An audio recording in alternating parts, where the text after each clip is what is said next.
Ya, saya membuat beberapa catatan Ya, singkat ya, pada disampaikan oleh Bu Megawati. Paling ada 3 poin.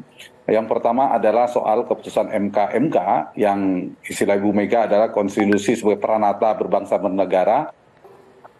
Jadi Ibu Mega lebih fokus pada merespons terhadap keputusan MK, dan kita tahu bahwa besok hari Senin, kalau tidak salah jadwalnya KPU juga akan mengumumkan atau menetapkan penetapan pasangan capres cawapres. Jadi fokusnya saya kira hampir persentase dari isi substansi dari pidato Ibu Mega adalah terkait merespon ini, sekaligus mengokohkan atau menguatkan keputusan Majelis Kehormatan itu, kira-kira itu mengambil posisi pada mengkritisi keras terhadap putusan MK sebelumnya yang kemudian terkait dengan Mas Gibran menjadi cawapres itu, tentu perubahan yang sebelumnya.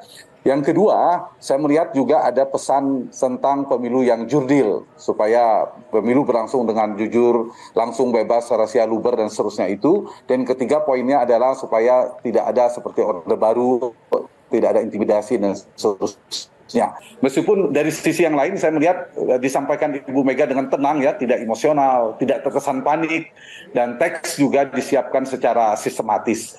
Tapi di luar itu saya ingin menganalisa secara politik di luar 2 poin tadi, yaitu sepertinya Ibu Mega, PD Perjuangan, dan tentu dalam kontestasi Pilpres, kubu Ganjar Pranowo, poros politik ini sudah siap berhadapan-hadapan, bertarung di Pilpres, termasuk berhadapan-hadapan dengan Pak Jokowi. Dan hal ini yang kita tahu selama ini mereka bersama sebagai duet maut, dan hari ini kita akan melihat menjadi duel maut tanda petik ya.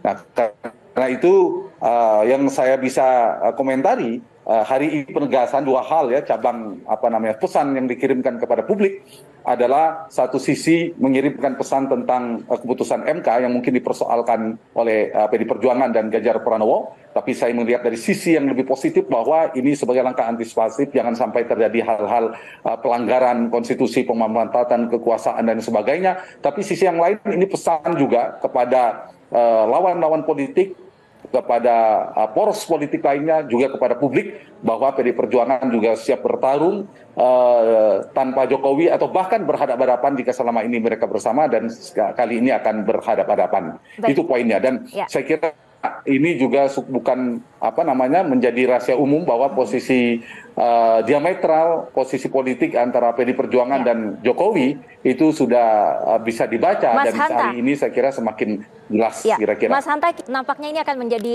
sekaligus pertanyaan penutup begitu ya. Di mana tadi Ibu Megawati dalam pidatonya ada poin-poin mengenai ajakan untuk pemilu yang jurdil dan juga semangat reformasi, anti korupsi, kolusi, nepotisme, dan juga abuse of power. Apakah menurut Anda langkah pidato yang disampaikan oleh Ibu Megawati ini juga perlu diikuti oleh ketua umum partai politik lainnya? Ya, saya kira setuju ya, pernyataan substansial meskipun normatif ini harus menjadi komitmen bagi semua ketua umum. Jadi semua, tidak hanya Ibu Mega, semua ketua umum. Jadi kalau kita mau bicara tentang demokrasi prosedural berlangsung dengan baik, pemilu kita semua komponen aspek harus terlibat. Misalnya satu, selain regulasinya harus jelas, yang kedua penyelenggaranya harus netral dan independen. KPU-nya, Bawaslu-nya harus profesional, harus independen. Yang ketiga, itu dari sisi peserta pemerintah itu sebagai fasilitator juga harus independen, harus netral, berdiri di tengah. Dan yang keempat juga penting, pesertanya seperti pertanyaan Prima tadi harus menegakkan nilai-nilai demokrasi, punya komitmen yang sama, siap menang, siap kalah. Jadi saya kira menjadi komitmen bagi seluruh ketua umum menyampaikan yang sama. Dan terakhir, kelima, komponen pemilih. Pemilih juga harus cerdas, harus memilih sesuai hati nurani, dan saya kira tidak menggunakan hati nurani dalam memilih kandidat yang sudah ada. Yang kedua, saya ingin komentari Prima, apa yang disampaikan oleh Ibu Mega ini, saya kira isu ini akan menjadi amunisi politik yang dimanfaatkan terus sebagai untuk dikapitalisasi, dan itu sah-sah saja untuk dinamika politik ke depan. Ini akan menjadi isu tentunya untuk menyerang terutama pasangan Prabowo Gibran tentunya. Tetapi ini juga penting untuk diukur mengukur spektrum politik Mas Ganjar. Hari ini kan kalau kita lihat berhadapan itu kan isu narasi perubahan versus keberlanjutan, dan Prabowo Gibran itu sudah berhadapan dengan Anies. Nah, kegamangan posisi Ganjar itu juga harus dipertimbangkan. Jadi jangan-jangan yang mendapatkan insentif elektoral dengan isu ini bukan Ganjar, tetapi yang mendapatkan, saya membaca di sisi elektoral, adalah Anies Baswedan. Dan kita lihat tren elektabilitas terakhir kan memang selain Prabowo naik, memang Anies yang naik. Nah, jadi mendapatkan keuntungan politik bisa jadi dari sisi Anies. Terakhir, saya ingin juga merespon ya, memang dinanti statement atau respon Ibu Mega terhadap perkembangan politik ini. Dan saya kira dinamika politik ini kan cukup memuncak ya, hubungan antara PD Perjuangan dan Pak Jokowi. Saya melihatnya dari sanalah kira-kira.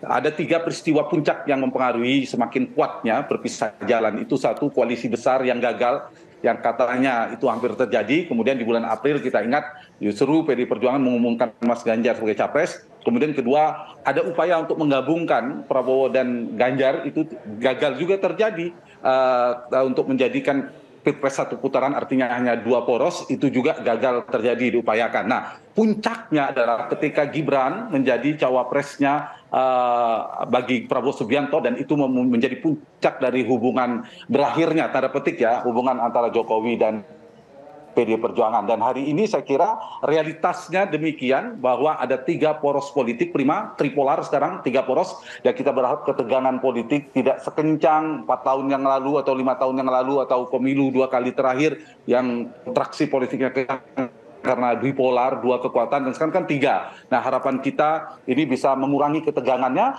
tapi saya setuju dengan pertanyaan prima tadi, mudah-mudahan statement Ibu Mega, pidato Ibu Mega ini secara pesan kebangsaannya saya kira bagus, kita apresiasi, dan isinya untuk mengingatkan semuanya, mengingat para seluruh peserta, mengingatkan penyelenggara, mengingatkan aparat penegak hukum, mengingatkan pemerintah yang sedang berkuasa, mengingatkan semua kontestan, dan mudah-mudahan diikuti oleh para ketua umum memiliki komitmen yang sama, sehingga demokrasi pemilu kita bisa berlangsung dengan demokratis, dengan berintegritas, berkualitas, dan tentu harus mengedepankan di atas semuanya dengan bangsa dan negara. Itu mungkin komentar saya, Prima. Baik, terima kasih Mas Hanta Yuda.